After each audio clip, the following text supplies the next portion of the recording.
Olúwa ìwọ ni àpáta mi, mákọ́mákọ́ ẹ̀rù kan kì yóò bá mi.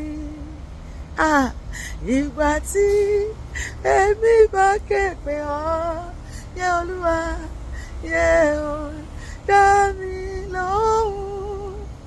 Ìwọ kan ti ń ké pè Ọlọ́run ti pẹ́, ó ti wá sú ẹ, má yẹ kó sú ẹ.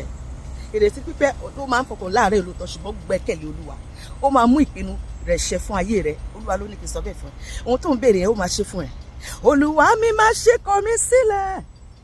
Ó ní ẹnikẹ́ni tó bá ké pe orúkọ Olúwa la ó gbàlà. Ó sọ pé ojú kò ní tì wọ́n, ẹnikẹ́ni tó bá gbẹ́kẹ̀lé ohùn Olúwa, ojú kò ní tì èmi àti ẹ. Má ṣe jẹ́ kó tayọ mí ìgbà tí èmi bá ké pe ọ́, yẹ Olúwa yẹ ọ́ dá mi lóhùn. Kí ló ń bá ọ lẹ́rù o, má bẹ̀rù mọ́ o. Tí ó bá ń bẹ láàyè o, má bẹ̀rù rárá. Bókè ìṣòro rẹ bá tilẹ̀ pọ̀, yóò dilẹ̀ pátápátá. Bàbá mi tí sọ̀rọ̀ mi dayọ̀, Ọlọ́run máa sọ̀rọ̀ èmi àti adayọ̀ lọ́dún yìí. Bẹ́ẹ̀ ni, lẹ́yìn rẹ̀ o kò sẹ́lómìíràn mọ́. Ẹ kú ò ṣe ìbànújẹ́ tí di tẹ́ mọ́lẹ̀ o. Hallelujah. Bàbá ti sọ̀rọ̀ mi dayọ̀, ìwọ náà kọ́.